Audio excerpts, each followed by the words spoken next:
Hello guys, अस्सलाम वालेकुम। कैसे हैं आप सब लोग? तो उम्मीद करती हूँ आप लोग होंगे बिल्कुल ठीक ठाक। अल्लाह का शुक्र है। जब कहीं वेकेशन से जाओ तो उसकी भी खुशी होती है, और जब वेकेशन से आओ तो उसका भी एक अलग कोई फन होता है। फन क्या, सारे कपड़े निकाल रही हूँ।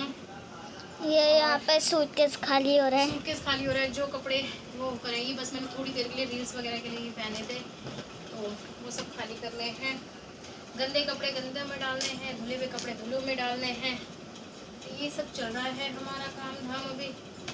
ये भी थोड़ी सी दूर होगा। कल बारिश आई ना, हम लोग जब वहाँ से आ रहे थे रास्ते में मेरठ में बारिश हो रही थी, और बारिश में हमारे सूटकेसेस में से कपड़े भीग गए और सूटकेस भी भीग गया। अल्लाह का शुक्र है मेरा सूटकेस इतना वाला नहीं, क्योंकि ये प्लास्टिक का है ना। बुलबुल का और अन्नू को, बुलबुल वाला पूरा भीग गया क्योंकि वो कपड़े का है। अन्नू अपना सूटकेस लेके नहीं गई थी, वो सिर्फ बैग लेके गई थी, क्योंकि अन्नू की एक ही बेटी है और अन्नू जीन्स कैरी करती है, तो वो 2-3 जीन्स है और उसमें हो गया था उसका। और मम्मा का कल से पूरा सूखा हुआ है। सूखा हुआ। और ये सूटकेस भी साफ करके, और फिर इसी इसमें ना मैं अपने विंटर्स के कपड़े रखती हूँ, तो मैं विंटर के कपड़े इसमें रखूँगी। अब इसको पकड़ना है ज़रा, वहाँ पे नीचे डाल दो बेटा। हो गया। चलो कोई बात नहीं। चल हो गया चलो। तो गाइस पहले ज़रा मैं ये काम कर लूँ, फिर धीरे धीरे। और कल हस्बैंड ने खाना बनाया था, आसिफ जी ने खाना बनाया। बेचारों ने हमारे लिए वेजिटेबल रायता, दाल चावल सब बनाए, लेकिन वो चावलों में नमक डालना भूल गए। दाल को उन्होंने पता नहीं किस तरीके से करा, मतलब लिटरली खाना है सब। मैंने फिर उसी को अभी तो सही करा, तड़का वगैरह लगा के। तो अभी वही लंच कर लिया। 12 बज चुके हैं। हस्बैंड की शिफ्ट आजकल 12 बजे की हो गई है, तो वो ऑफिस गए अपने। हम लोग जो है बस अपने घर के कामों में लगेंगे। अब देखो कब तक होता है। अभी हमने पूरा यहाँ का तो कर लिया, अब हम इसके नीचे का कर रहे हैं। ठीक है, तो चलो मिलते हैं आपसे थोड़ी देर बाद। हेलो जी गाइस, तो जी अब शाम हो चुकी है और शाम को बच्चे अपना इवनिंग स्नैक्स एंजॉय कर रहे हैं। आजकल इन लोगों को बड़ा स्प्रिंग रोल खाने का चस्का, वेज स्प्रिंग रोल खाने का चस्का पड़ गया है। मैं इनको घर में ही बना के दूंगी। अभी तो फ़िलहाल ये शॉप से लेकर आए हैं। वो भैया भी बहुत अच्छा बनाते हैं, लेकिन घर का वाला ज़्यादा ही अच्छा होता है, तो मैं थोड़ा टाइम रुक के ज़रा इनको बना के दूंगी। और आज हस्बैंड की फरमाइश पे मैंने बनाया है आलू गोश्त का सालन। तो आटा लगा दिया है, गोश्त बन गया है, बस उसमें आलू डालना रह गया है। और जो हम लीची लेकर आए थे ना, तो जहाँ जहाँ हमें देनी थी, मतलब वहाँ मैंने दे दी। मम्मी के लिए भिजवा दिए, आयशा के लोग दे दिए, और बाकी अब बच्चे खा रहे हैं। और बच्चे बहुत इंजॉय कर रहे हैं अपनी लीची, वरना ये लोग लीची खाते नहीं है। लेकिन कल से इन्होंने काफ़ी सारी लीची, मैंने मेरे ख्याल से 2-2.5 किलो लीची ख़रीदी थी, सब ख़त्म हो गई हैं। बस अब ये 6 जो भी है। हस्बैंड को भी बहुत पसंद आई लीची, है ना। पापा को भी बहुत पसंद आई, अफ़ू को भी बहुत पसंद आई, इनायत को भी बहुत पसंद आई। तो मैंने कहा चलो मुझे ना ऐसे खाने पीने की चीज़ें ज़्यादा पसंद है, अकॉर्डिंग टू जैसे होता है ना कि कुछ वहाँ से पहनने ओढ़ने का लेकर आओ, लेकिन मुझे ये लगता है कि खाने पीने का जो वहाँ का फ़ेमस है ना, वो लेकर आओ। तो बस यही फेमस है, देहरादून की लीची फेमस है। और पहाड़ों का क्या, मैंने वो फ्रूट खाया था, पहाड़ी फल था, एक कुर्बानी थी, तो वो टेस्ट में मुझे इतनी अच्छी कोई लगी नहीं। और दूसरा था आड़ू, जो ब्राउन कलर का गुलाब जामुन जैसा होता है ना, वो भी कुछ खट्टा कुछ मीठा। तो हमने वहीं पे लेके खा लिया था, लेकिन मैंने उसका कुछ ऐसे शूट नहीं करा। यहाँ खाया था हमने, वहाँ पर वो फ्रूट ट्राई करा था, मुझे पसंद नहीं आया। लेकिन मुझे ये मालूम था कि देहरादून में लीची बहुत फेमस है, तो हम लीची लेकर आए। तो बस अभी मैं रोटियां बनाऊंगी, और फिर उसके बाद हस्बैंड के जब तक आते हैं डिनर तैयार हो जाएगा। थोड़ी देर आज मम्मी के घर जाऊंगी, कल गई थी बस, तब से अभी तक गई नहीं हूँ। तो बस अब लीची बहुत ना जूसी वाली है, दिल्ली में भी मिलती है, लेकिन यहाँ पर ना हाँ बहुत जूस है इनके अंदर ना, खाने के लिए भी काफ़ी कुछ है। तो बस यही है। तो गुठलियाँ हैं, गुठलियाँ तो सबकी में होती है बेवकूफ़। तो चलो जी मिलती हूँ थोड़ी सी देर में। अच्छा जी, तो गाइस अब हो चुका है डिनर टाइम, और मैंने बना लिया है आलू गोश्त का सालन, और साथ में है सलाद खीरे का और रोटी। सचमुच में बताऊँ ना, आज माशाल्लाह से खाना खाने का मज़ा आ गया। ये नहीं कि मैं बहुत नॉनवेज प्रेफर करती हूँ, आप देख सकते हो सालन है मेरे पास में, बस मुझे इसकी ग्रेवी से ही अच्छा लगता है आलू गोश्त का सालन। और मुझे अपने हाथ का खाना, बुलबुल के हाथ का खाना बहुत अच्छा लगता है।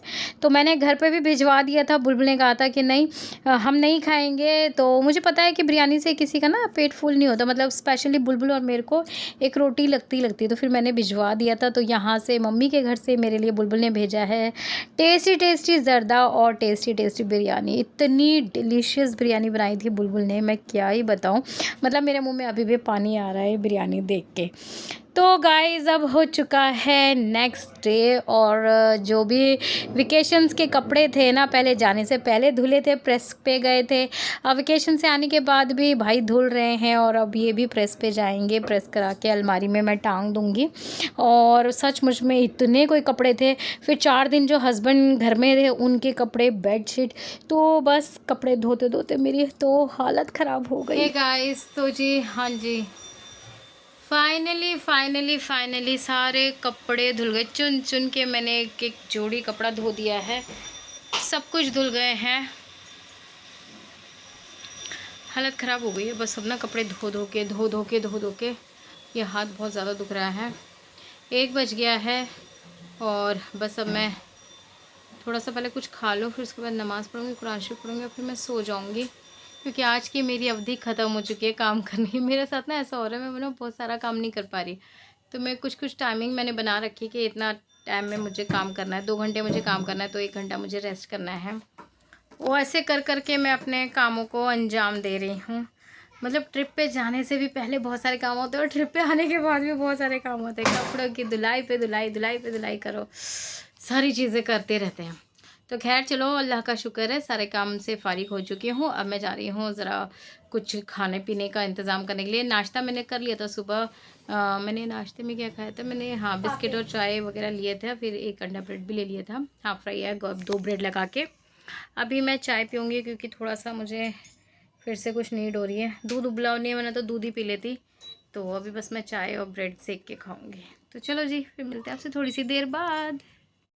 हे गाइस, तो यहाँ पर मेरा जो नाश्ता है वो आ चुका है और मुझे इतनी ज़ोरों की कोई भूख लग रही है ना, और मेरे पैर जो इतने ज़ोरों के दर्द कर रहे हैं, मैं क्या बताऊँ। बस मैं जल्दी से चाय ब्रेड एंजॉय करती हूँ और फिर मैं आप लोगों से जैसे भी होगा वो मैं आप लोगों के साथ जैसे भी है शेयर कर ही रही हूँ। आए हुए हमें 2 दिन हो गए हैं और 2 दिन में बहुत कुछ करा है मैंने, काम वाम सब दिखाया आपको। ये अच्छी बात है कि लंच नहीं बनाना है। लंच में जैसे कि आपको पता है कि मैंने बनाया था आलू गोश्त का सालन, तो वो लेफ़्ट ओवर है। बच्चों के लिए नान रोटी आ जाएंगी कि वो उसी से खाते, मेरे लिए रोटियाँ हैंगी, तो बस मुझे लंच नहीं बनाना है। मैंने काम वाम करके बस नमाज़ पढ़ के मैं सोऊंगी और फिर मिलती हूँ आपसे थोड़ी देर बाद शाम के टाइम। बाय गाइस आपको पता है जब हम होटल में रुके थे ना, मम्मा के 1-2 दिन तो अच्छा लगा, लेकिन मम्मा के हाथ के खाने की क्रेविंग ना, और सिंपल दाल चावल। सीरियसली हस्बैंड पता है यही बोलते हैं। अभी सुबह भी मैंने उनको चाय दी ना, तो कह रहे 5 दिन ना मैंने चाय नहीं पी है और मैं भूल चुका था चाय पीना। तो मैंने कहा आप तो जीना भी भूल गए थे यार। टीवी खराब था, घर के हालात ऐसे थे, एसी में से पानी गिर रहा था, पता नहीं कैसे ही रहते। कह रहे हाँ यार, लाइफ को एक जो है ना वो एक वाइफ ही संवारती है, एक अच्छी वाइफ जो कि मैं हूँ। वो फ़ोन पे इतना नहीं बताते, कैमरे के सामने नहीं, बट हाँ ऑफ कैमरा कर देते हैं कभी कभार। तो चलो मिलते हैं अपने ब्रेड खाने के बाद, ठीक है, बाय। तो जी चाय वाय पीने के बाद मैं रेस्ट कर लिया था, मैं सो गई थी। हालांकि मुझे लंच भी करना था, लंच मैंने करा नहीं था और नाश्ता जो है ना वो मैं कर चुकी थी, लेकिन फिर मेरा मन करा चाय पीने का क्योंकि मैं ना मसूरी में चाय के लिए काफ़ी तरस गई थी। ओली में तो बहुत अच्छी चाय मिली थी, बट मसूरी में बहुत मसाला टी थी, तो मैं घर की चाय को बड़ा याद कर रही थी, तो मैंने 2 टाइम पी ली। अच्छा जी, तो हस्बैंड को खुश करने के बाद अब बारी आ जाती है मेरे नन्हे मुन्ने बच्चों को खुश करने की। तो आज मैं उनके लिए बना रही हूँ आलू वाले पराठे रात में। तो बस ये है कि बच्चों को बड़ा मन था कि मम्मा आलू के पराठे खाने हैं, तो मैंने कहा चलो ठीक है। अभी मैं थोड़ा सा ठीक फील कर रही हूँ, शाम का टाइम हो चुका है और मैं पराठे बनाने वाली हूँ। अच्छा गाइज़, एक बात मैं आप लोगों के साथ आज शेयर करूँगी। जब मैं शादी से पहले हमारे घर में कम से कम 2-2.5 किलो के आलू के पराठे बनते थे, काफ़ी सारी क्वांटिटी में बनते थे। मतलब मुझे बहुत टाइम लग जाता था आलू के पराठे बनाते ना, मुझे 10:30-11 बज जाते थे, इतने पराठे बनते थे। माशाल्लाह से डाइट इतनी थी और मेरे भैया जो थे ना 10-12 पराठों से कम नहीं खाते थे, पहले की उनकी डाइट ऐसी थी। अब तो बेचारे बस 3 या 4 से ज़्यादा नहीं खाते। हाँ, अगर बुलबुल बनाए या मैं बना के दूँ तो अभी भी फिर वो 6 खा लेते हैं, अदरवाइज़ तो उन्हें किसी के हाथ के पराठे ना पसंद भी नहीं आते, मेरे और बुलबुल के अलावा। तो और आज जब मैं पराठे बनाती हूँ टोटल आप यकीन नहीं मानोगे 6 पराठे बनते हैं, 2 इनायत के और अल्फिया के लिए मैं बना देती हूँ, वो खाती तो एक ही है, बट फिर भी मैं उसके लिए एक एक्स्ट्रा बना के रखती हूँ। और 2 मेरे हस्बैंड जो हैं वो आलू का पराठा नहीं खाते इतने शौक़ से। इतने शौक़ से क्या, मुझे उनके लिए सिंपल पराठा या रोटी बनानी होती है, फिर उसके लिए सब्जी होती है या फिर वो मैं अंडे की भुजिया या अचार ये सब चीज़ें देनी होती हैं। जब भी आलू के पराठे बनते हैं या तो लेफ़्ट ओवर सब्जी होगी तब मैं आलू के पराठे बनाऊँगी, नहीं तो फिर मैं उनके लिए अलग से अंडे की भुजिया वगैरह कर देती हूँ, क्योंकि उनको आलू के पराठे बिल्कुल पसंद नहीं आते हैं। हाँ, दाल के शौक़ से खा लेते हैं, गोभी के, मूली के खा लेते हैं, बट आलू एक ऐसे पराठे हैं जो वो नहीं पसंद करते। और आलू एक ऐसे पराठे जो मेरे बच्चे बहुत शौक़ से पसंद करते हैं। मुझे भी इतने कोई ख़ास पसंद नहीं है, अब बचपन से खा रहे हैं यार, बचपन से बना रहे हैं। मतलब शायद मैंने आप लोगों से एक चीज़ और शेयर करी होगी कि जिस दिन मेरी माइयों थी ना, उससे एक दिन पहले आप यकीन नहीं करोगे, मैंने 5 किलो आलू उबाले थे और 7 बजे से मैं बैठी थी पराठे बनाने के लिए, रात को 12 बज गए थे। यहाँ पर भैया वगैरह जो थे ना, वो लाइटिंग लगा रहे थे, मेरे कज़न ब्रदर वगैरह। एक तो उन सबका खाना था ही था, ऊपर से मैंने अपनी कज़न के ससुरालों तक में भी वो पराठे भेजे थे, क्योंकि मेरे बड़े फ़ेमस थे आलू के पराठे। तो बस यही कुछ भूली बिसरी बातें करते हुए आज का दिन बहुत अच्छा गया। 2 दिन 3 दिन का व्लॉग शूट करके मैं आपके तक पहुंचा रही हूं। अब आपके पास डेली घर में घरेलू व्लॉग्स आएंगे। ऑल ईयर मसूर के वीडियोस को आपने बहुत सारा प्यार दिया है, बहुत सारा अप्रिशिएट किया है मुझे, उसके लिए बहुत बहुत बहुत बहुत थैंक यू, दिल से शुक्रिया आपके लिए। तो बस आज का मेरा प्यारा सा स्वीट होम वाला वीडियो यहीं तक था। उम्मीद करती हूँ आपको पसंद आएगा। पसंद आए तो आप लोगों को पता है क्या करना है, ढेर सारा वाला मुझे लाइक करना है, अपने फ्रेंड मतलब मेरे वीडियो को लाइक करना है, अपने फ्रेंड्स और फैमिली के साथ शेयर करना है। और अगर आप मेरे चैनल पे नए हो तो प्लीज़ चैनल सब्सक्राइब कर दीजिएगा, ताकि आपको मेरे वीडियो के नोटिफिकेशन मिलते रहें। मैं आप लोगों से मिलूँगी नेक्स्ट व्लॉग में, तब तक के लिए